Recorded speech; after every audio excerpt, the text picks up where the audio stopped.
Welcome back to my channel Conquer the Fear. In this video, we are going to discuss about benefits of MongoDB.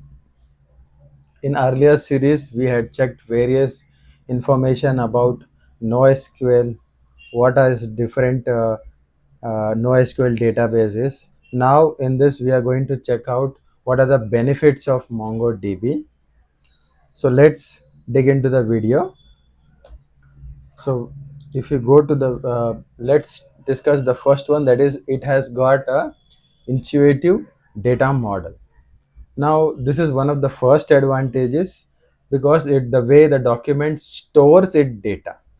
Now the data model is very intuitive. The documents are very much mapped directly to the object in your code, which is going to make them very natural to work with. Now every piece of data you need to store is going to be in the single document itself, so you doesn't need to have very expensive joins like you have doing in the relational, dividing your data into the multiple tables like you do in the relational database. So data that is accessed together is stored together, so you have to write very less code to retrieve everything whatever you require in your application. So this makes it very quick and also very much efficient when it is trying to process it. So this is one big advantage. Then it has got a very flexible schema.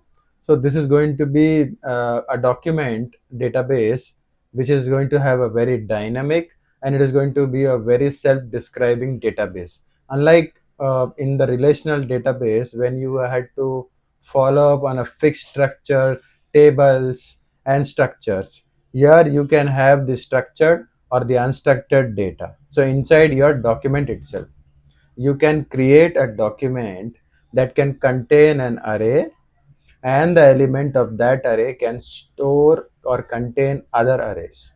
Now there are no rules on how you can build your schema, which gives you a lot of flexibility in how you can store your data. So this is one of the great way of having the dynamic businesses like e-commerce. You can, if you want, you can add the new attributes to the product itself if you don't have any changes to the entire schema. Okay, so you can simply go ahead, you can specify that unique data directly inside your document. It just works very fine over there. So this is very flexible, is possible because of the document database. It uses like JSON inside as in just to store the database. Now JSON is what? It is a lightweight, language independent and human readable format which is used across the globe. When you work with JSON documents, you can simply single query language, you can use it, giving you the consistent development across your experience level, right? So this is how you can do that. Then it has got a rich query language. So the one of the advantages about is the query language. It uses it. The language is used to query data in the document database. If you are using MongoDB, this is one of the most feature rich query language available you can actually think of. It is very easy to modify a single document. Also, if you are having a multiple document across your different clusters, it is very feasible to modify it. Then the document database also is going to support a rich indexing.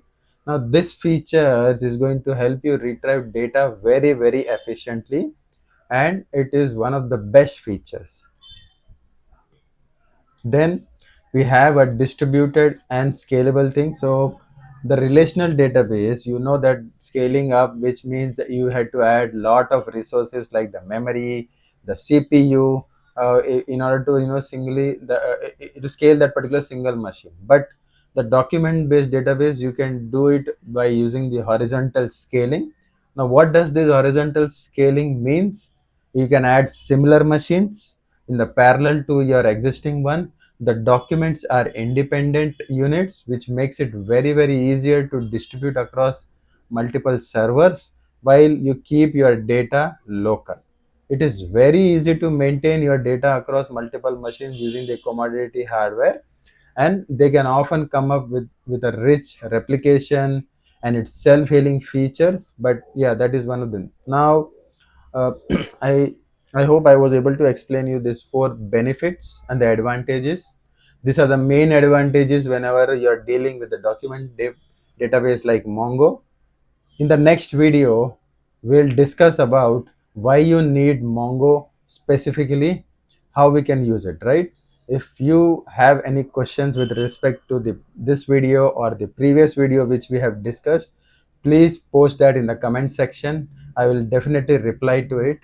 And if you like this particular video, please do support me by hitting the like button and also subscribing my channel. Thank you. Thank you for watching.